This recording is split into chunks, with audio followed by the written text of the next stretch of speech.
पहली बार एआईएमआईएम उत्तर प्रदेश में लोकसभा का चुनाव लड़ने जा रही है, जिसका ऐलान एआईएमआईएम यूपी चीफ जनाब शौकत अली साहब कर चुके हैं।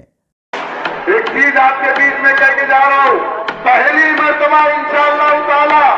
उत्तर प्रदेश में 2024 का पार्लियामेंट का इलेक्शन मजलिस इत्तेहादुल मुस्लिमीन लड़ेगी।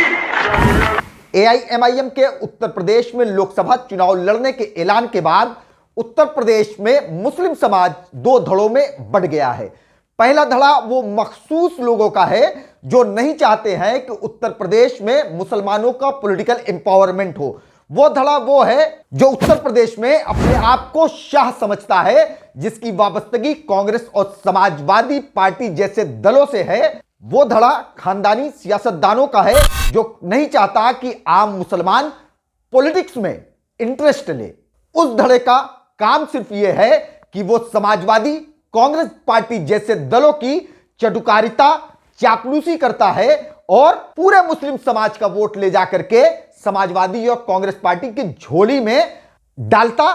चला गया है। दूसरा धड़ा जो मुसलमानों का है वो आम मुसलमानों का है जो चाहता है कि आने वाले वक्त में हमारे बच्चों को रोजगार मिले, आने वाले वक्त में हमारे बच्चों को अच्छी एजुकेशन मिले, आने वाले वक्त में हमारे बच्चों का अच्छा सामाजिक स्तर हो, हमारे बच्चे भी पॉलिटिक्स में इंटरेस्ट लें और अपनी कम्युनिटी और इस देश के लिए बेहतर काम कर सकें। मगर जो पहला धड़ा सरमायादारों का है, सियासी घरानों का है, चापलूसों और चम्मचों का है, वो कभी नहीं चाहता कि उस उत्तर प्रदेश का या तो देश का मुसलमान अपनी अक्ल लगा करके अपने बच्चों के मुस्तकबिल को समझ करके वो कहीं वोट दे।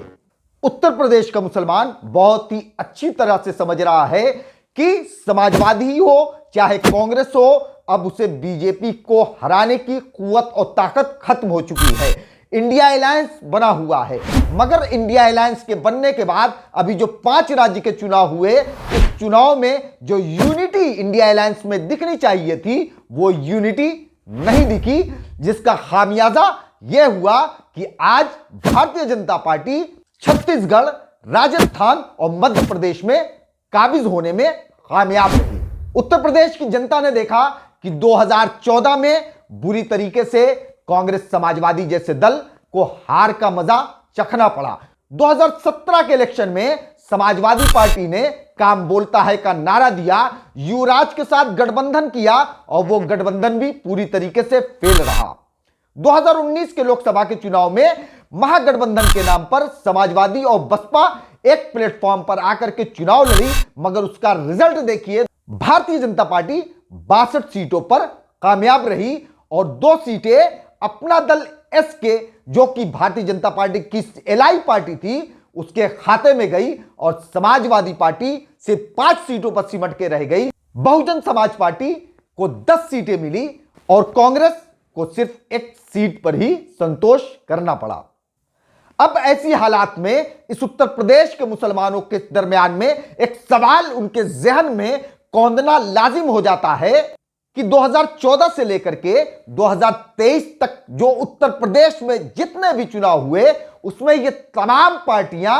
जीतने में नाकामयाब रही, तो आखिर में आने वाले 2024 लोकसभा चुनाव में क्या गारंटी है कि ये भारतीय जनता पार्टी को रोकने में कामयाब हो जाएंगी। उत्तर प्रदेश के मुसलमानों के जहन में एक सवाल यह भी है कि जब हम वोट समाजवादी या कांग्रेस पार्टी को देते हैं फिर भी यह बीजेपी को रोकने में नाकामयाब साबित होती है, इससे बेहतर कि हम अपनी क़यादत को वोट करें, अपनी क़यादत को मजबूत करें, अपने नेतृत्व वाली पार्टी को वोट करें, अपने नेतृत्व को मजबूत करें, ताकि आने वाले वक्त में हमारा तो नहीं हमारे बच्चों का पॉलिटिकल एम्पावरमेंट हो सके, उनको रोजगार मिल सके, उनको एजुकेशन मिल सके, उनका सामाजिक और राजनीतिक स्थिति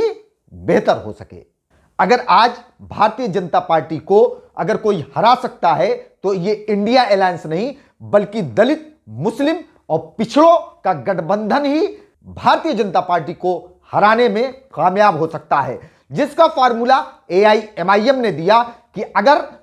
इंडिया अलायंस मायावती को एज अ प्राइम मिनिस्टर के लिए प्रमोट करती है तो यह नरेंद्र मोदी जी के सामने एक मजबूत प्राइम मिनिस्टर का चेहरा साबित हो सकती हैं और एक मजबूत टक्कर दे सकती हैं। तीसरे मोर्चे पर भी काम शुरू कर सकती है मायावती,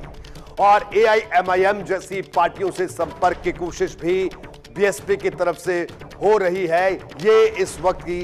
बड़ी खबर है। मायावती जब किसी पार्टी के साथ गठबंधन करके लड़ती हैं तो उन्हें फायदा होता है, और अगर इस बार उन्होंने एआईएमआईएम के संग गठबंधन किया तो पश्चिमी यूपी और पूर्वांचल की कई लोकसभा सीटों पर इसका बड़ा असर दिख सकता है। एआईएमआईएम के इस फार्मूले के बाद तमाम मीडिया इस पर फोकस करना शुरू कर दी कि अगर बसपा और एआईएमआईएम एक प्लेटफॉर्म पर आते हैं तो यह उत्तर प्रदेश में एक बड़ा करिश्मा दिखा सकते हैं। एआईएमआईएम और बसपा आने वाले वक्त में एक बेहतर फैसला ले, ऐसी उम्मीद उत्तर प्रदेश की जनता